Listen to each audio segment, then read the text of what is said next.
Hello, everyone. It is Leah Dunlap, the Oracle on Purpose, and this is Oracle Live TV. I'm so excited tonight for our amazing panel of guests. I'm surrounded by amazing men who are all doing incredible things in the world, and I'm excited to bring them on. Before I do, I want to let you know, some of you are probably watching this right now in a watch party, which is awesome. We really love to have you guys sharing in watch parties. I know that that's really great on Facebook right now that they're doing that. So if you've seen this through a watch party or you're watching it through a watch party right now, I just want to encourage you to come into the room. So underneath the watch party, you should see a link, and that link will take you inside the room. The great thing about being in the room, hey, Pixie, I see you already. Nice to see you, is that we can see you and we can answer your questions, because as many of you already know, when you come to the show, we actually save a little bit of time as much as we can at the end of the show so that you guys can ask your own questions of the Oracle. So I want to tell you a little bit about myself, because of course, some of you I know are just joining us or have not come to the show before. And you may be wondering, what's an Oracle? So as I said, I am Leah Dunlap, the Oracle on Purpose. I'm an intuitive business architect, and I've been doing this work for 25 years. And I've been an Oracle my whole life. I found out I was an Oracle when I was 14 years old, when I had my first experience of actually seeing a full body apparition in my room. When that happened, I knew that something was different, that I was different. And I was receiving messages from a divine source that was sharing knowledge to help me and also help, at that time, my friends from high school and even bosses that I worked with at locations that I was working through high school with. And so I started to utilize that skill and that access to this divine guidance at a very early age. Now, my parents wanted me, of course, like many parents do, to get a quote unquote real job, right? So as I left school, I thought I was going to become a psychologist because I was so good at helping people and it was so natural to me. And, you know, I started off on that journey.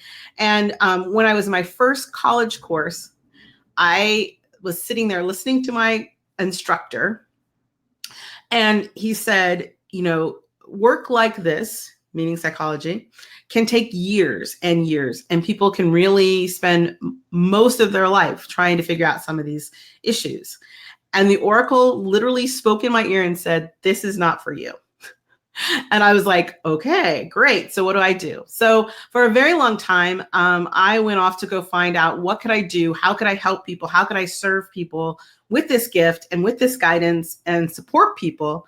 And so, you know, in 1994, I became a hypnotherapist. And as a clinical hypnotherapist, I was able to help people and guide people in a way that was efficient and that honored all of who they were. And I really saw them as whole people. And I was able to share my guidance through hypnosis.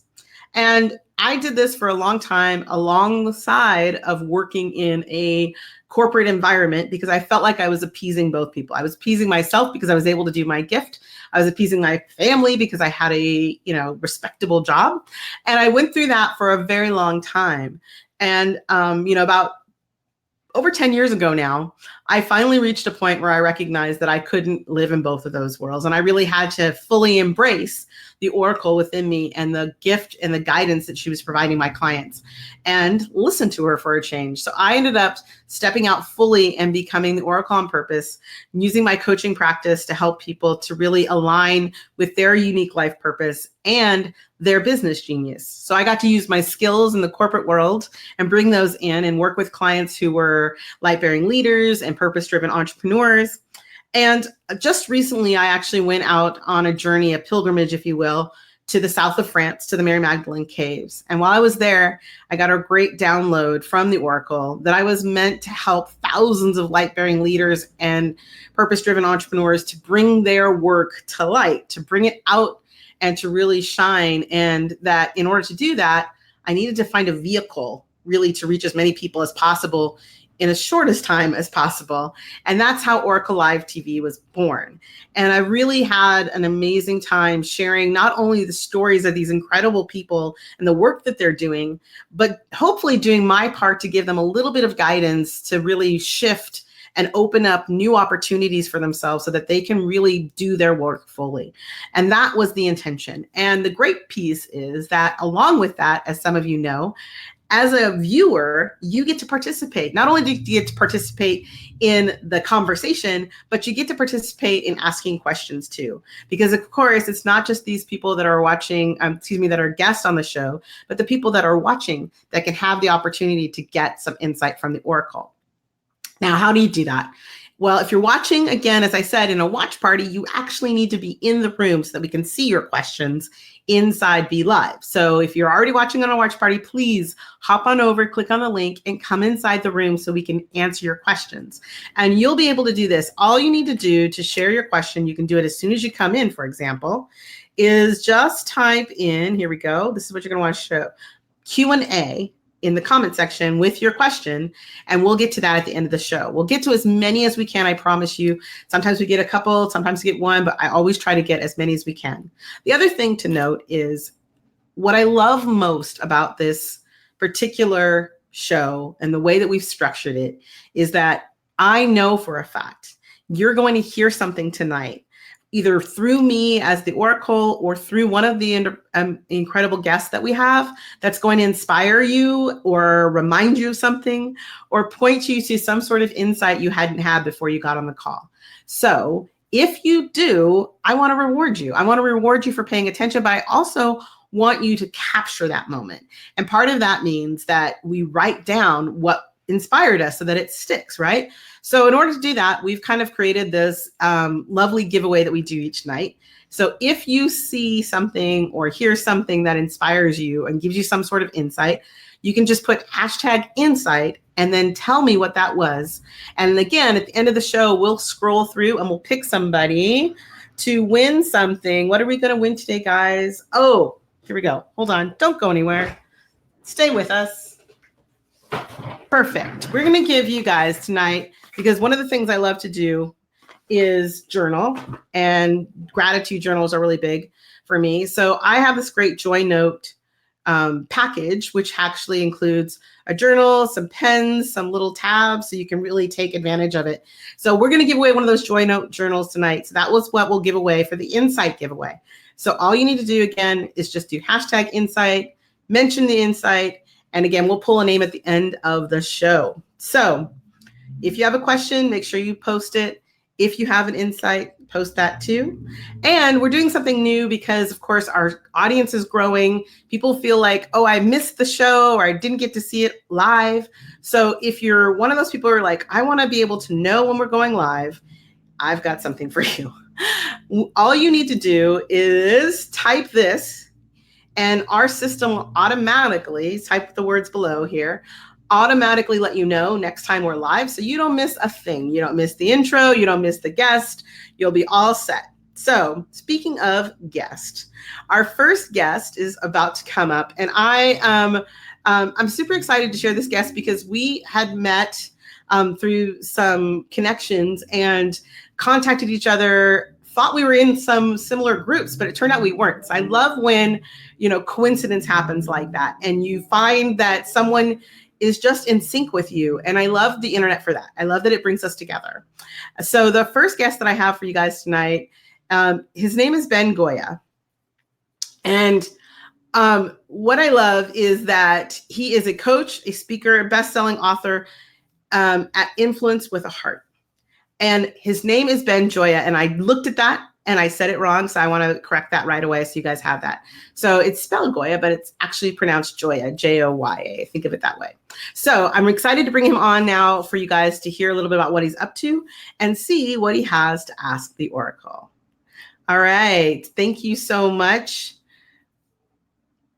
Ben. In fact, thank you for your patience. I know that you probably were like, oh, because I said your name wrong, and I apologize for that right up front. But no worries. Thank you so much for being here. Why don't you tell us a little bit more about yourself and, Influence with a Heart? What does that mean?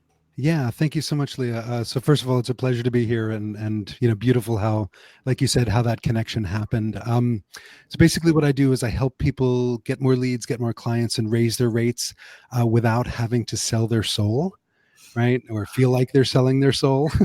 Love it. Yeah, so I'm working with heart-based entrepreneurs, purpose-driven organizations, basically people who have a big message for their world, similar to what you were saying at the beginning, like how do you get your message out to as many people as possible in the most, magnetic, ripply, profound kind of way. And I definitely, that's my goal, is to help people do that in the best way possible. And yeah, it feels like a gift and a blessing, and something that really continues to unfold as I walk this path. Because gosh, it's like the more you discover, the more you discover, right? There's so many more surprises. It's I really love an it. amazing thing. Yeah. Yeah, so that's really great. A gift and a blessing. So tell me a little bit about how you came to unpackage that gift. Yeah. Thank you. So, I had some pretty profound initial experiences, like the universe kind of, giving me a slap upside the head, so to speak. Ah, um, yeah, several of those, and it took me a little while to listen and go, okay, yeah, I'm starting to get it now. Um, but the first time was on a hike in India, where about a little more than a dozen years ago, where I faced death about 4 times in 72 hours. Yeah, and while it certainly woke me up to my purpose in a very powerful way, and gave me this amazing gratitude for life, it's amazing how thick, like, this this mind can be at sometimes, because it mm, it took a couple more years for the next really profound experience of being on a hike in India for 9 days through the Himalayas with two of the biggest blisters on my feet that you can imagine, right from the beginning. So, every step, ouch, ouch, ouch, ouch, ouch. And the eventual insights were, first of all, wow, the present moment is an amazing place. And if you're smart, you don't have to go through the blister route to find your way into the present moment. Just like hang out with your breath, that's a good place to be. mhm. Yeah. And the second big insight for me was really understanding the difference between pain and suffering, right? Pain is this experience we have, suffering is all the drama and the stuff we add on to it. And that insight helped me shift my business in such a powerful and profound way, because it got a lot easier at that point. It didn't necessarily mean the circumstances changed, but my perspective and my relationship to those circumstances changed. And I was like, okay, I can now navigate this marathon, rather than trying to sprint, which will work sometimes, not work sometimes, and then, force you to lay down after a while, whether you want to or not. That's that overwhelm limit, right? Where we get to the place where we're just like, I love that you say that, because, I often share with my clients, and back when I did my groups, I would use the term, the 2x4 moment, right? When life is like, it whispers, it nudges, and then eventually it's like, okay, you're not listening. Here you go. Like, we're going to make you stop and listen. There's this curiosity with me, like, what brought you to that mountain? What was that? What was that inspired pull that brought you to that journey? I'm curious. Thank you. The first time was just straight up partying and adventuring, because that was the mode of my life at that point. And then the second time was finding my way to rock bottom in my life. Too many parties, too many drugs. Too little, too little of connection with myself, my own heart, and this greater spiritual experience that we are, period. Right. So I when that was happening, it was like, oh my god, my life is a mess, everything's a mess, what can I do? And I was like, wait, I can go back to India. Like, I knew that there was something. Wow, I love that. I love when people heed the call, right? Like, there's something inside of you that says, like, I always think that that's such a beautiful piece of our experience as leaders, when we can share that story of, like, there's a moment, or maybe many moments along that path, where we can either heed the call or step away from the call. But I always think, like it happened for you, as you're saying, like, it brings you back. It's going to bring you back to that space. I think that's fantastic. So tell me, because I think that this is a good, piece of this. I know that you've written some books, and I know that you've shared this story. The question the Oracle's asking me to ask you, which is kind of interesting, because it's hovering, which is kind of what happens sometimes. Yeah. When you came back to share your story, what was your hope in sharing it? What was your hope when you thought, I need to speak about this? Yeah, thank you for the question, both of you. Thank you for the question. Um, It was a couple of things. One was to show that or help people understand for themselves that there's so much more going on that we realize than what we realize, and by trusting in that and allowing that to be, that there's so much space for grace and miracles and transformation. And that's the space, at least for me, where I can step out of all the conditioning, all the habits, all the stuff, all the junk much more easily, and be able to take a step back and go, okay, let me look at this with fresh eyes. And so one was to step into that place. One was to be able to step into that place without drugs, right? To do it much more from a place of mastery rather Mm, than a place of sometimes lucky accidents, sometimes not so lucky accidents, as drugs can be for different kinds of people. And the other part was to make a massive positive change in the world, to impact as many people as I could directly and through the ripples, by affecting other kinds of people, other change makers, other messengers. Because like we are all connected anyway, but be able to empower people on a higher level on the earth. And then what I've come to realize in the subsequent years from that experience was that one of the most important things that I'm helping people understand, because it was something for me, which I already mentioned, was just this difference between pain and suffering, right? And we're so kind of conditioned and habituated to the experience of suffering, of everyday suffering, and so much can happen when we recognize that that the pain we're experiencing, even if it sucks, even if it's life ending at some point soon, is ultimately impersonal. And if when we separate out from that, there's so much space, so much opportunity for so mm. many things that I can't even put words to. I love it. I mean, I think that's so incredible. And I know you've mentioned ripples and how we can kind of help and how we're all connected. And so I'd love to know from you, like, I know she asked her question first, which is a little unusual, but it happens. What is your question? Like, how can we help you continue to create those ripples? What can the Oracle help and support you in answering a question for you? Thank you. So I've been turning this one over for days. It's like, no, this question, no, I don't know this one, and I think it's that it might not be so much of a question as like a validation of something that I'm starting to understand, is that a lot of what I help people with is standing out uniquely with their message, right, and being able to attract the right people to them so they can create a great business, have the impact that they want to make. And then there's that subtle difference between standing out from a place of what's the word, need to stand out, right? And then there's that standing out, or taking a stand, maybe is a better word, from that place of humility and strength. And sometimes the expression of both can be the exact same words, right? And sometimes I feel like I can stand in, sometimes I feel like it's coming from ego from me, and I want it to come from the place of humility and service, and really hold that, because that's when I know that I'm embodying what Mm, I'm bringing across. So I guess the question is, how can I do that a little bit more? How can I be that a little bit more? um does that help?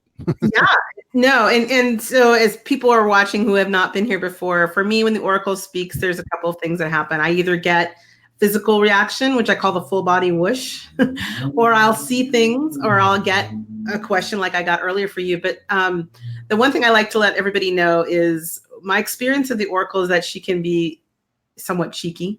And so, but what's interesting is when you mentioned the ego piece, she'd already kind of brought that forward, like this idea of ego. And one of the things that when the Oracle sees ego, there's this place where she wants to remind you that there's an allness to us, that there is a wholeness to us, that ego doesn't have to be a bad or good thing. It is just a thing. And so if you can look at it from a place of softness, that may help, in the sense that if your intention as you move into speaking and sharing, and that's what she's showing me, like if when you said that, it was like she sees you or shows me you standing on a stage, and that the concern of being an ego, kind of causing that stage fright experience where she's like, she sees you stepping into a stage and then the spotlight is in front of you. Like you're just on behind the spotlight. There's a sense of being resistant to stepping into that spotlight because of the ego is in between you. And I think the intention there is to say, if you can embrace ego as a form of communication, like a way to boost yourself up. If you think about like athletes who kind of get themselves pumped up before they do something, if it can be a friend to you and not be something that you have to battle with to get into that spotlight, then then the intention you have with which you're moving into the spotlight will carry you. How does that land when you hear it from that perspective? Yeah, that's really helpful. I mean, I've certainly heard the idea of not battling the ego, right? Because I can't think of any good analogy, but basically like it's going to bite back if we're trying to battle it, right? And from my own spiritual practice, my own meditation practice, there's a lot of stuff around. It's not getting rid of the ego, but it's just basically, right, being in that place of just stillness, right, and love, etc. And not that these are contradictory by any means. It's just that they can become contradictory in one's own, i.e., my own head sometimes. Right. And sometimes like it's out of left field. I'm like and suddenly I get a little taken over.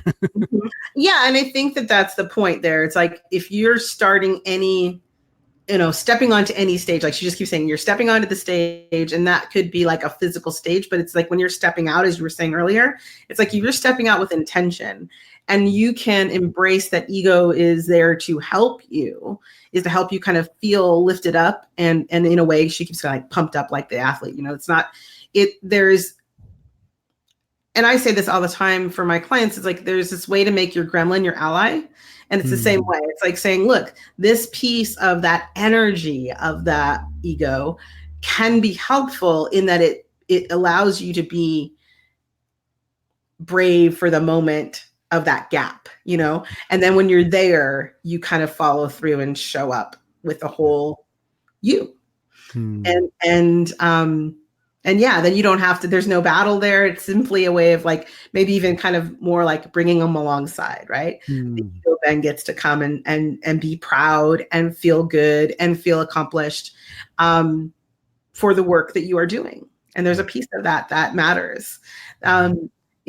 Oftentimes in all of these years that I've done this work, I'm reminded that, when we try to compartmentalize ourselves, it's a futile effort. Like it's always going to want to come back together, right? It's always going to want to be integrated.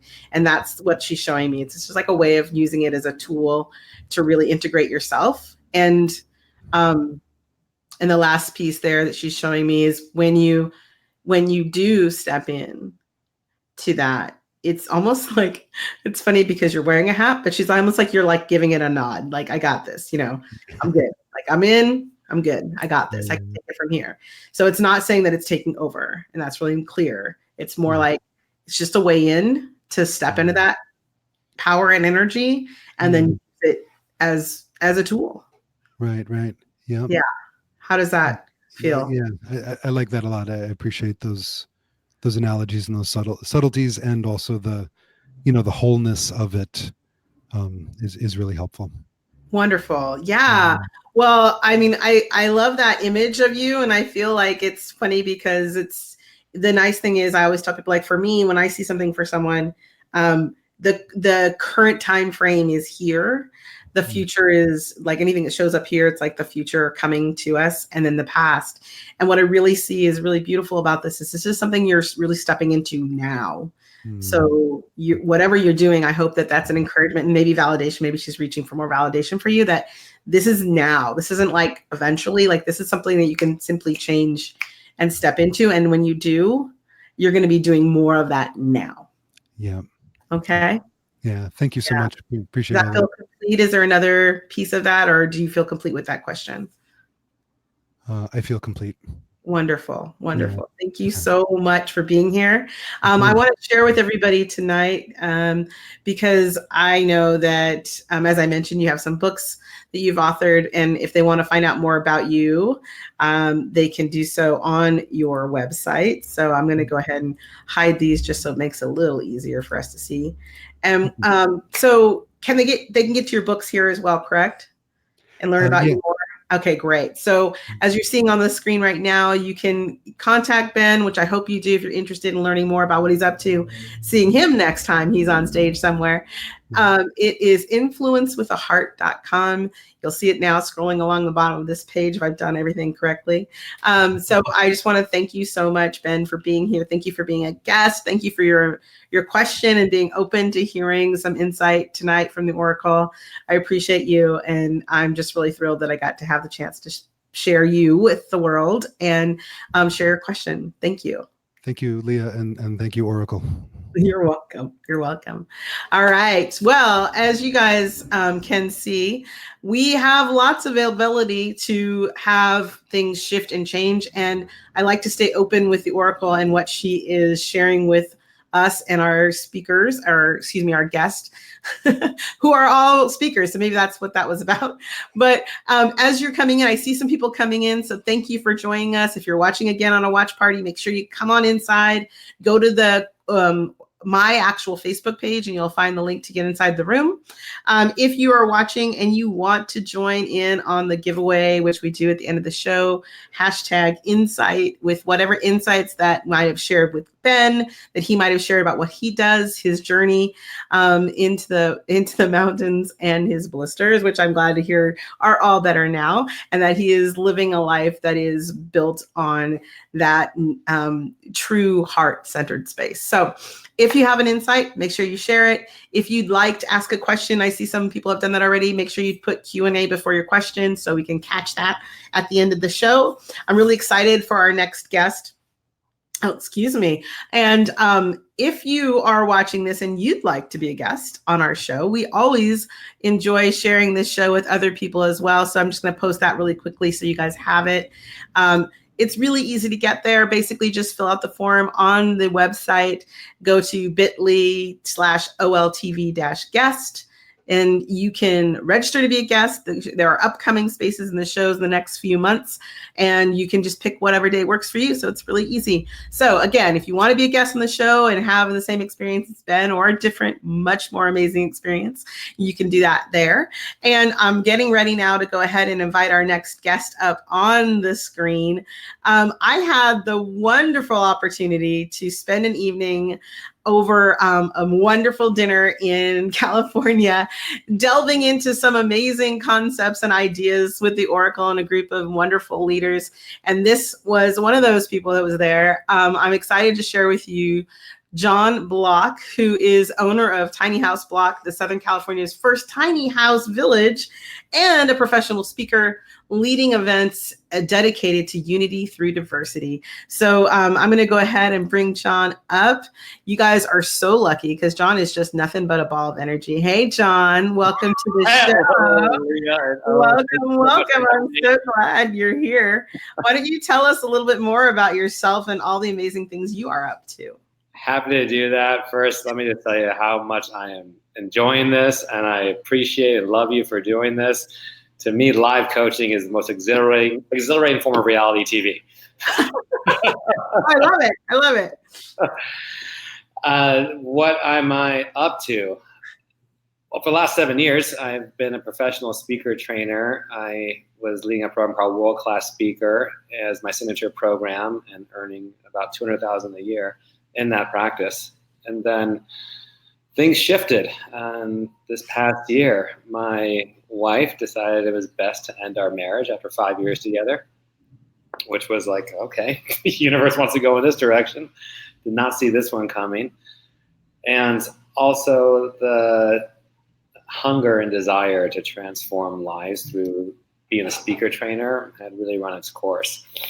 And after going to Europe for a month and coming back to San Diego from Colorado, decided to align myself in a whole new direction. Saw this as an opportunity to create something that I hadn't done before and that I hadn't seen other people do yet. And this opportunity came up with my sister as my business partner. We acquired an RV park and are now turning it into a tiny house resort village. We have currently 10 tiny houses on site, each one uniquely themed. We rent them out to short-term, whether it's a one-night Airbnb stay, to long-term residents. We're high up in the mountains of San Diego. Yes, the mountains of San Diego. It's 45 minutes east of the beaches. And been fantastic doing news interviews, and we've had wonderful property tours and articles written about us, and we've only been live since January. Our ultimate vision is 25 tiny houses on the property.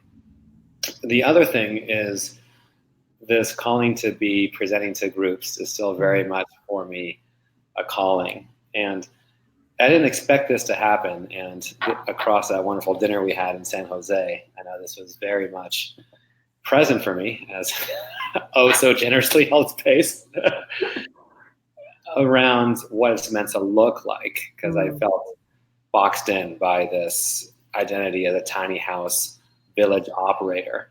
And the extent of my conversations with people was, do you have any any availabilities tonight? What's the rate? Oh, $115, that's too much. I'm gonna go to the cabin across the street. It's like, okay, I'm used to having conversations where I get to transform lives and get to the limiting beliefs, but not exactly the space for that. And recognizing that the speaking to groups in particular, I just love that so much, and seeing, all right, there's an evolution here. I find that the coaching industry, for me anyhow, became a bit of a bubble. And while I have met the most extraordinary people, truly, I believe that some of the most extraordinary people on the planet are coaches. Oh, and here we are with live TV, folks. It happens. It looks like John has hit a little snag in his stall. And so that's when I get to remind you, while we're waiting for him to come back online, that if you are watching this and you have an insight like John's comments or Ben's comments or something from the Oracle, go ahead and go ahead and post it below in the comments, #insight, and or ask your own question. So I'm going to go ahead and I'm going to drop John down, because sometimes we have to go back out to start over. So I'm going to go ahead and pull him down, and I'm going to share with you guys that link again while we're waiting for him to get back up and loaded. And just a reminder, so coming up, we will have our Q&A section. And so just so everybody understands how that goes, at the end of the show, we'll go ahead and look through the list of questions that people post. So Q&A would be what you'd put at the beginning of your question so that I can recognize it as a question. And then whatever your question is. And we will go through those questions live on the screen. So do feel free to go ahead and post your question at any time. You don't have to wait to do that. Also, as I mentioned before, we are giving away a little prize, which we do each week. Tonight, it is the Joy Note notebook, and it comes with a pen and all this really great stuff. But really what it's about is to give you the opportunity to be writing and journaling about your experiences, about what you're grateful for, which I really encourage people to do. So as we get ready to have John come back, and if he doesn't, we're going to go ahead and move on to our next guest, and we'll follow up with John when he gets back into the room. But for now, I want to make sure that everybody knows if you're in this room, you're in the right place. So thank you. Say hello below. Remind yourself that you can ask any question you want by hitting Q&A. If you have an insight, #insight is the other thing to share with us. And if you do,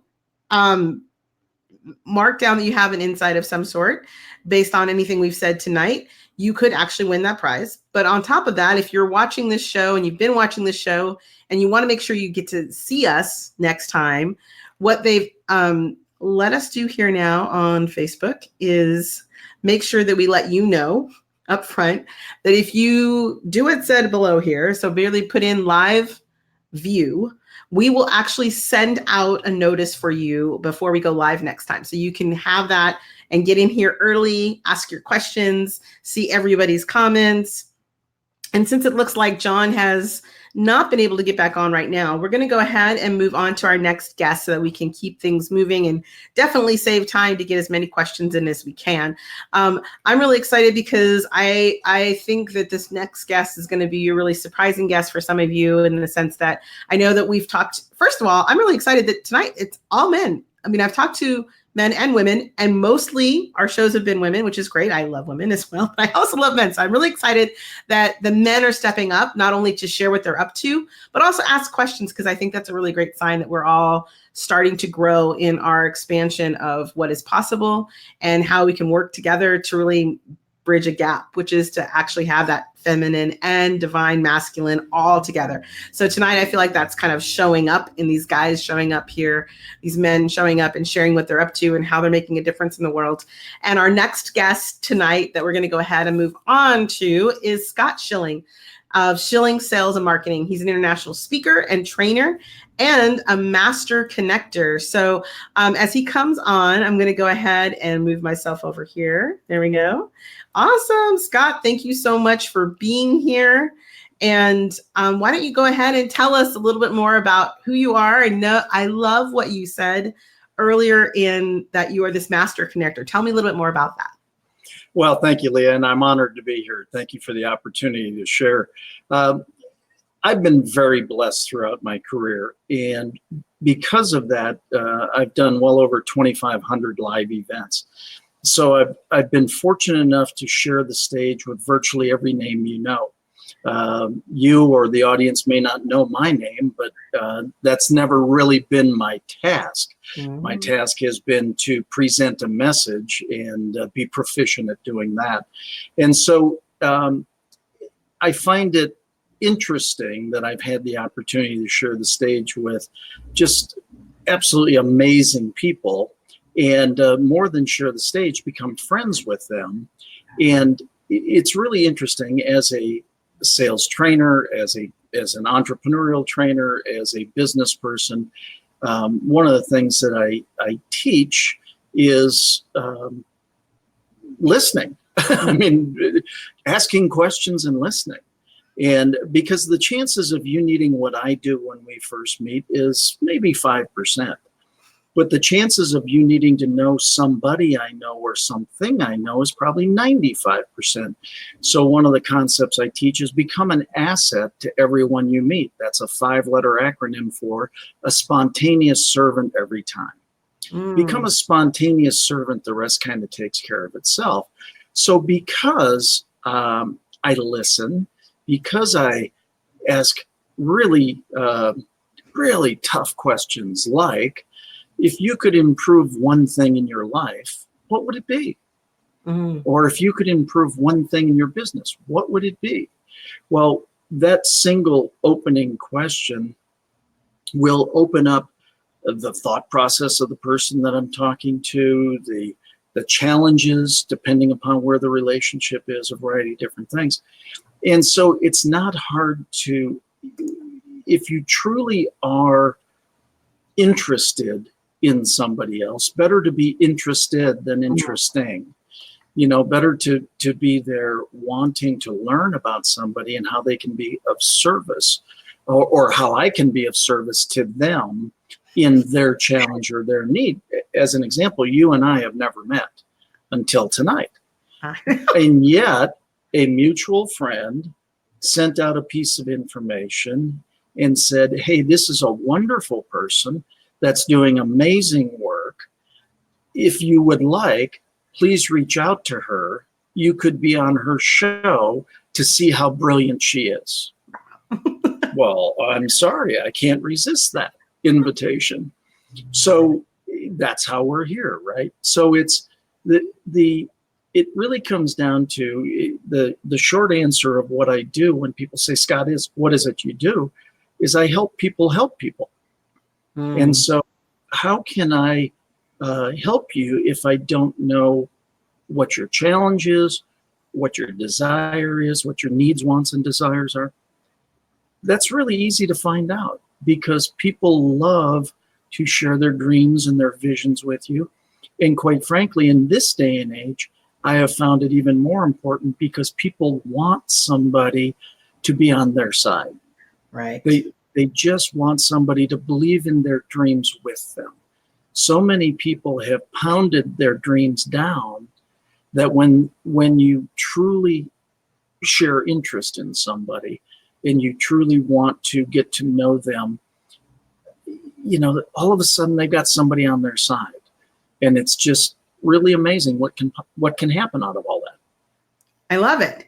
And I love that piece too. It's so important, like that communication of knowing.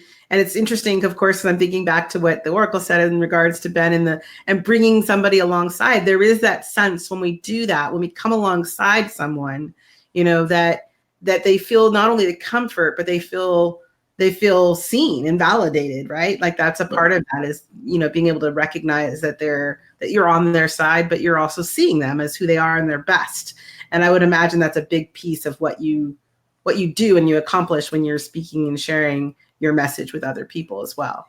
Yeah, I think it's interesting. It's not all that hard to be an encourager. You know, to say, God, I love what you're working to do in the world. It's funny because I know John and I know Ben, and so here we are even before the show, and we're sending messages back and forth to each other. Had no idea we're all on the show at the same time, right? I love it. But isn't it interesting? The world, the universe conspires for our good. Mm-hmm. You know, let's share some good, solid messages of giving people a hand up, not a handout. Right. You know, let's invest in people. Let's lift them up. Let's encourage them in their dreams. Let's do what we can do from our frame of reference, from our sphere of influence, to be of service to them in their dreams and desires. You know, the world would be a whole lot happier place if we would encourage each other instead of try to beat on each other. Right. So true. You know, there's I'm trying to remember who said it, and I'm not gonna say his name, but I know it's a famous speaker who always used to say, "Be a harbinger of hope, not a forebearer of doom," because there's enough of that going around in the world, right? So if we can show up, you know, looking for what is right, what's going right, what is positive about the people we experience and connect with, I think that's such a great gift to the world to be one of those harbingers of hope. And I can see that in you. And again, yeah, I totally love when synchronicity works and people who come on this show, and it's happened before where we're like, suddenly everybody's asking the similar questions or has similar things that they're working on. And I just love how the universe orchestrates itself to bring that to light. So, you know, I know that you've been brought here to share what you're up to and what you're doing, but I would also love to hear what, you know, the Oracle can provide you in helping to give you some sort of insight or movement in what you're working on now. Well, it's interesting because I've done a variety of different things throughout my career. International speaker, trainer, coach, author, sales guy, businessman. You know, I've done a number of different things. Plus, about 4.5 years ago now, I lived through a near-death experience. So it was a very spiritual, not that I wasn't already on a spiritual path, but it was certainly the next level spiritual awakening from all that. And because I lived through what everybody was convinced that I shouldn't have lived through, and you hear a lot of that for a period of time, you go, okay, I take this seriously. I'm tremendously grateful. But quite frankly, I just want to use the talents and capabilities that I've been granted to do the best that I can to serve the biggest majority, right? And so because I have opportunities to do different things, my biggest question really becomes clarity in using those talents and capabilities on the path that I believe has been destined for me. Mm-hmm. Does that make sense as a question? Or is that more of a statement than a question?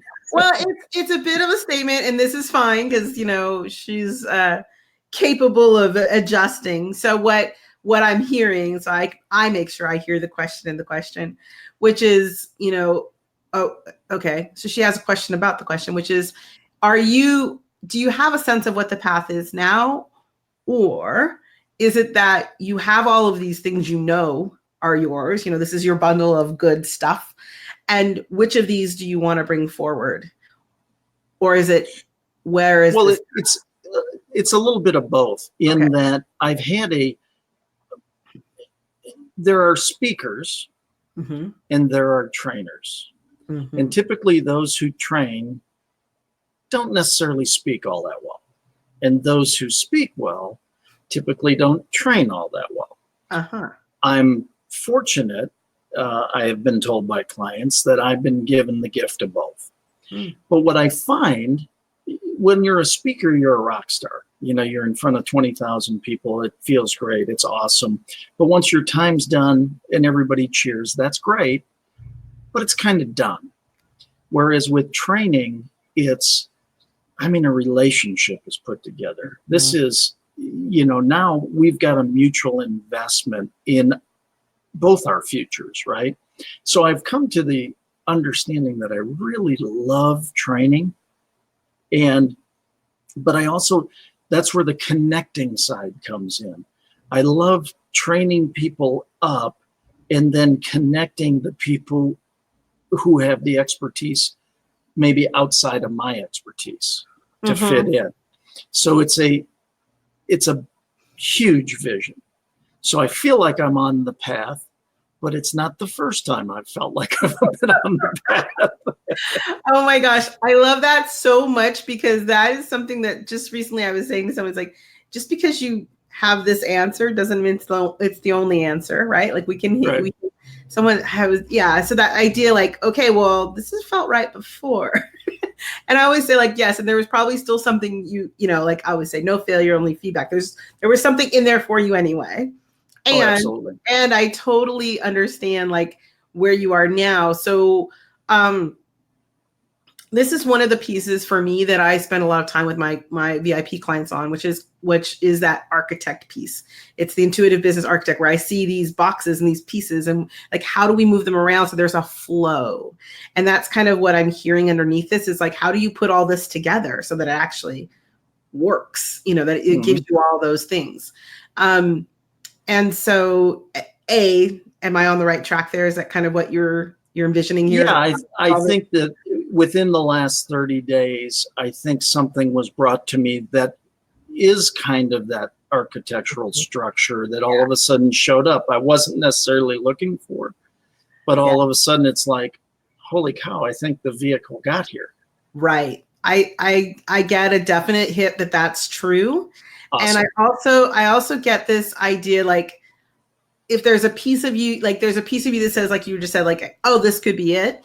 And there's a yes, and the end being, you get to be the driver of it. So I don't know how this has come to you, but there's this piece of like, orchestrating. Yeah. That okay, she's all right, fine. She's saying orchestrating the dance of how it all falls together is going to be important for you. So there's something about this piece. I think it leads back to when you said, everybody, and I want to honor you in recognizing that when we do have big things happen in our lives, there can be a weight to people saying you're so lucky. And then you feel like, oh, it's such, pressure. It's like, oh my gosh. So she wants you to know, like, that's their story about this, and that you don't have to do anything more than be you to do this right. That's awesome. So just know that, like, that's just from her to you. Like, you don't have to do anything, and really none of us do, but she wants you to really hear that. Like, you don't have to do anything more than be you to do this right. Like, there's no scale, with somebody's finger on it right now for you.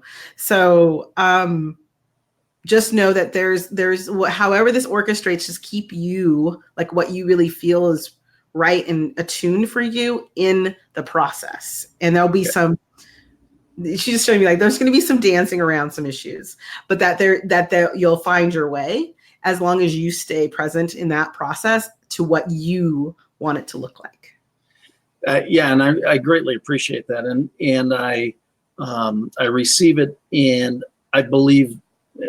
I mean, I feel like it's interesting because of past successes or past opportunities or whatever. A lot of things have been delivered, and to many people, they will look at them as missteps. Mm-hmm. You didn't make it work, whatever. It was funny. I did somebody else's TV show not long ago, and they said, "What's your greatest failure?" I said, "I've never experienced a failure."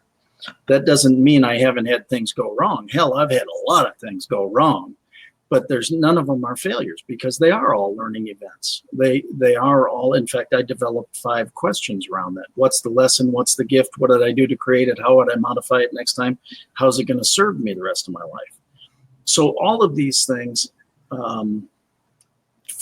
for me, this is very. It feels absolutely right. The guidance of yes, I'm playing a big part in arranging the dance, Mm-hmm. but I also think that's what I've been trained up for. Right. Yeah. And so now I'm being able to use the good, the bad, the indifferent, the good, the not so good. Right. Yeah. It's like, when I was in hypnotherapy school, my great teacher, Marlene Mulder, she used to tell us, count your marbles, like all of those little moments that really, and she's just showing me like, yeah, this is your time to count those marbles and look at what they mean and how they play a part in all of this. So you can really, and I'm getting a huge flush for this for you. So it's like, this is really a moment where you get to design it. And it feels really like, I'm just feeling like it's really a juicy, good thing. Yeah, no, it's going to help many, many, many people. And that's what feels great is being able to take and also cross the spiritual side. Because when I went through the near-death experience, it was almost like, well, I think I'm supposed to be more spiritual. It wasn't like I wasn't. But you know what I'm saying, is you kind of get it is a little bit of that survivor guilt. Right. Everybody says you shouldn't have made it through. You made it through. And now I make a joke of it. I said, hey, I had a near-death experience 4.5 years ago. The good news is I'm an overachiever. I lived, and so it's now taking that and being able to use it to encourage other people and to get this dance going in such a way that we can serve so many more people to fulfill their dreams. Yeah. That's what feels so great. Well, I'm getting the full, flesh from that, which is always a good sign from the Oracle that you're on the right path in my estimation, in my experience. So I'm so grateful that you showed up and you asked that question. I hope that feels complete to you. Do you feel like that? It does. It feels fabulous. Wonderful. Thank you so much. You're so welcome. And before we go, I want to let everybody know how they can hear more about Scott. And I know that you gave me your link to share as well. U+1. That's it right there. We're going to go ahead and post that right on the screen. We're going to do that without, there we go. We got to get rid of these guys here so they don't hide. All this technical stuff. There we go. Here we go. I'm going to go ahead and post that. So if anybody wants to learn more about Scott Schilling and what he's up to next, which sounds really exciting and juicy, please go ahead and use the link below. And we'll go ahead, everybody, just so you know, if you're watching the show, we will go ahead and post these. Oh, I've kind of stalled out. Don't worry. I'm coming back. Live TV. Don't you love it? All right. So we'll post all of these links just so you guys know later in the show. They will be inside the comments. So if you're not sure, you missed somebody, don't worry. Come on back. You can get that later. And speaking of things that are posted, thank you again, Scott. Thanks so much for being here. I appreciate you. Thank you guys so much for watching. We're going to bring John back on for a moment here before we finish. And if you are watching and you want to do #insight and your insight that I mean, we've said so many amazing things. There's got to be some insight you've gotten from this. I encourage Ben and Scott to do the same if something somebody else said is exciting. But we will pull a name at the end of the list, and we'll probably have room for just 1 or 2 questions. So do mention your question as well. I'm excited to bring Mr. John Block back up. He was having technical difficulties again. You know, hey, that's what happens with live TV, right? All right. Thank you. Before we get to your question, first I want to just jump in and ask you your question, but I know you were talking about your project and all the amazing stuff you're doing, but I want to make sure we get to your question. So I don't want to jump too fast, but tell me a little bit more about where you're at and what the org can do to help with you tonight. Yeah, I was in the last 10 seconds of my hero's journey. What it comes down to is the calling to be leading seminars again and playing this bigger game than I felt I could play in the role of speaker trainer. And as I look to the biggest issues facing humanity, what gets in the way between humans. So sure, there's issues like climate change and so many others that to me are a bit outside the spectrum of the one-to-one relationship. And when I look at the things that get in the way, whether it's conditioning, culturally, parentally, these things that get in the way, I really feel this calling to bust that up and to allow nothing in the space between any 2 people, regardless of race, religious faith, sexual preference, or orientation, and on and on. So this event is called Be the Bridge, and it really is about where spirituality meets activism. The term global family is one that's resonant for me very much. And one thing that I'm still landing with is around the alignment of the event that I'm doing in just a few weeks, dedicated to the global family, and putting forth this notion of how we can take much greater responsibility and accountability for one another and not let this arbitrary lines of separation get in the way any longer, even among the spiritually activated folks who will say stuff as I have. Oh, I don't want to talk about the school shootings because that is just a really low vibration and I don't want to even go there. And it's like, you're the perfect person to go there. Your light is so freaking bright. We need you clearly. Hello. So it's time to get off the sidelines. I'm a huge fan of Marianne Williamson, and some people have said that she's gotten too angry lately. I'm so on board the Marianne Williamson train myself because she is understandably pissed off, I think, because so many other spiritual leaders are just sitting by on the sidelines. And the whole in the space of love and how to activate those people is really exciting for me. I'm not, I guess, hugely concerned about seeing how it ties into the tiny house village. Although whatever the Oracle has to share, I'm deeply appreciative. Yes. So is your question, how does it apply to that? Or is there another question? Because I didn't hear a question in there. I got some insight. The but I want to make how does it apply to it? And if there's something else for us to look at, of course, I'm all ears. Right. You're just open to Oracle. I got it. I love it. That's great too. We don't have enough time for all of that, but I want to stop really quickly because one of the things she did say was, as you were talking about the village, she showed me something really interesting, which is taking the village concept to the event, which I think makes sense having watched some of your videos. So I don't know whether what I'm seeing is that whatever you've created in the village, the tiny block village, that's something similar to what you need to, I don't usually say that word, need to create in the events that you run so that you can have, because there's a magic there that you've already created that she's asking you to bring to the table. So time block, the magic's already been created. Mm-hmm. Yeah. And I think it's almost because, of course, I've seen you've done some events there, right, already. Yeah. So you're already, it's almost like she's saying, get out of the shallow end and go ahead, take this formula you've created, because you've already got something there, and push it forward, in spirit, in tone, in like literally she's showing like, I don't know what the tiny house feels. I mean, I do a little bit because I've seen some pictures, but she's showing me like the circle of these little houses, these little tiny houses, like in a big circle, like circling the wagons, bringing everybody together, which I don't think circling wagons is a good analogy, but it's the sense of circle. And so in regards to like, how do they relate? I think it's that there's this place where you've created something there already with community that you can use as a bit of a blueprint to expand on. Because you have different, as I know, different creations there at the tiny block, different houses for different reasons. And so it's like, there's that sense that you've kind of already started dabbling in like what happens when you put this person next to that person, next to that person, you know, like there's already, you're creating a space for people to accept those differences in a small community. So how do you expand on that in a bigger community? So I would say that's your correlation between the two.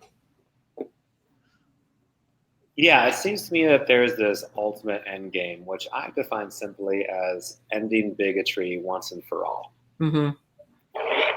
And there's different ways to meet that commitment. There's more of a base level for some people that have never once thought, oh, I could actually be a force for good in ending bigotry, to awaken those folks. And some of our tiny house block events could be along those lines. And this one I have coming up that really servicing spiritual leaders, a lot of the people that you and I might naturally gravitate to, our close friends, those people, and really saying that there is a next level for you in your activation and activism. That to me is a really juicy gap. And what I'm getting from what you're sharing is that there is a signature or some flavor, or you call it formula. I see that as alignment, that I'm already on the court doing it, and to not see it as fragmented or two separate parts of me anymore. Yeah, definitely. And with the piece of earlier, you said, we were talking about Marianne Williamson, the anger that bringing light. You know, there's this idea about bringing light to the darkness. Like we have to show up in the darkness as our full light lit selves. So there's that bringing the light to the darkness that is a piece of this too for you, and how you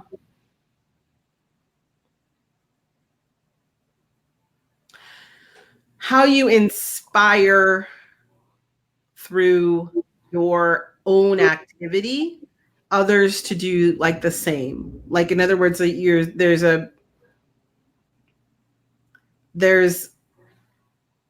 I can't go back to like this, the idea of like how you're doing it is the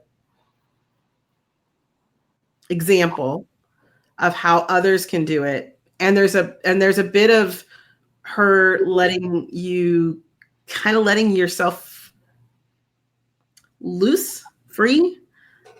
Maybe I feel like once we've talked, I see you very much out there, but I don't know, maybe there is more to that for you, really more for you to step into, as far as your own sense of rising to the occasion, bringing more heat, bringing more passion. I get a little nervous because I'm like, I've talked to you before. I'm not sure if that resonates, or if you have been maybe, and you know, that would be understandable if that's the case, but maybe pulling back a little bit. Like she's really just like, it's just time to go for it. And maybe that's that whole deep end thing. Like just jump in and let yourself go into that place. Yeah, like at the risk of sounding full of myself, I'm aware that energetically that my 60% as most people is 120%. Right. Yeah. I acknowledge that that's probably true. Yes. I love it. I think it's fabulous. And I think that there's like, that's what she said. I'm like, wow, really? Okay. Well, I'm not sure what John's 100% would be, but it probably is pretty potent. Well, when I told my clients, you know, I had a lot in my 7 years, good points I brought up, I felt across the 7 years. And one of those points I brought up on a consistent basis is that when you're coming from love, you have a blank check to Right. go as big as you want. Right? Right. It's boundless. And that's the condition, though, is that it has to come from love. When you're even 70% love and 30% is like, we got to fix this problem, though. It's like how parents talk to their kids sometimes. I love you so much. That's why you got to shape up, get good grades. That DUI is not going to fly, right? It's like, I love you, and let's get out of the hood and get to work, right? It's broken down on some level. And I've trained myself pretty well to have that awareness around it. So more than ever, I am coming from love, which saying this to me right now is probably the perfect timing of it. This is why it's coming through right now, is it is time to go bigger, because it is coming from love. Yeah, absolutely. It is. And I feel like that's like, it's just a weird little, it's permission in the sense of like, it's validation. It's not permission. It's validation that you have so much more, and that so much more is so necessary and needed in this place. So yeah, that's what I'm getting for that. And I think that I'm excited to see what that looks like from you. Yeah. And it might be worth pointing out, one thing I love about the people you attract is that I feel we're all seekers in our own way. And there's certain overlaps in our respective journeys, I feel. Self-love being one of those is what I've observed. And for me, the ability to swing out has increased so dramatically when I decided that it doesn't matter if my energy is too big for someone, even though I'm still holding back in some ways, but compared to how I used to be, frankly. It doesn't matter if my energy is too big for someone, because it's not going to affect my self-love. If they say, whoa, tone it down, buddy, or like, take a chill pill, right? Whatever they might say, it doesn't diminish me anymore. I used to really take that personally. And so there's evidence. I better scale it back, rein it in. It's going to cost me opportunities if I don't. Now it's like, man, just be fully expressed, authentic, come from love. The perfect people always show up. Absolutely. I completely agree. And I know that she's just like radiating. I can't stop smiling. Like literally, just like I'm like, gosh, my face hurts from smiling so much listening to you. So yeah, I mean, it just feels like, yeah, I think that just to be fair, I think that's because my vision of helping people and doing people the service of providing insight from the Oracle has started from when I was young, and I would see myself in this lit rainbow tunnel, unlocking all of these cages. And it felt like I just went like click, and you're like, whoa, like just exploded out of that energetically. And that's so rewarding to see someone embrace that. Oh, you're profoundly changing lives with every session or conversation that you allow us to protect. Oh no. Well, I feel like John is complete. Hey, John, if you're hearing this, I'm going to bring you back down, but I'm going to have John go ahead and share his link to his next big adventure in the comments. But I want to make sure, I see so many people and some insights. So I want to go ahead and get some insights posted up here. And also I got a question. So let's do the question first.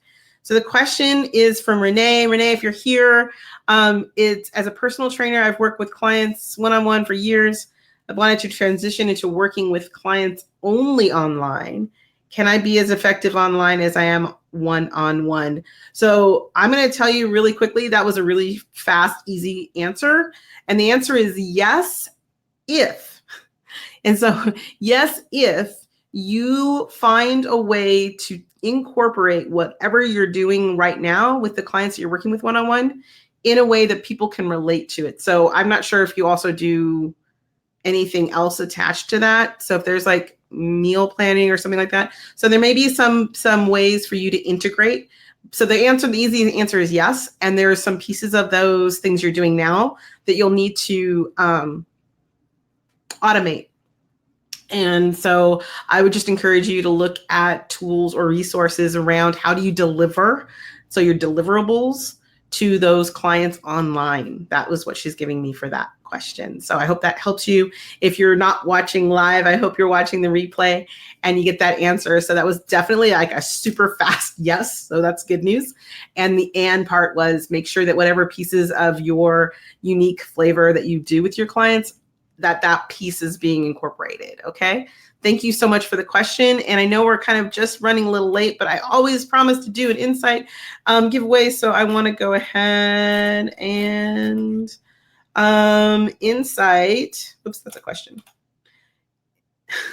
The insight. Hey, it's Renee again. Okay, so it says, give people a hand up instead of a handout. I know who said that. That was Scott Schilling. Awesome. Great. Thank you so much. So Renee, if you're not watching live and you're watching the replay, my assistant will get out to you to get an actual physical address. So please keep an eye out for that. We'll get a message to you to get your address so we can send out your Joy Notebook. All right, everybody. We've got another insight that I want to share because I know that John was there and I want to share this one in regards to his tiny house village. It says a tiny house village represents your unending hope for our future. Oh, I love that. That's yummy. Thank you, Maureen. All right, everybody. Thank you all so much for being here. I really want to thank Ben, Joya, and Scott Schilling and John Block to handle all of that technology and still show up, offering their gifts, hey, Renee's here. Great. Offering their talents, their gifts, and their inspiration. I hope that you guys enjoyed the show. I hope that if you want to be a guest, you'll come back next week. And we're here every Wednesday at 6 p.m. Pacific time, 9 p.m. Eastern. I am Leah Dunlap, the Oracle on Purpose, and this is Oracle Live TV. Thanks now. See you next time.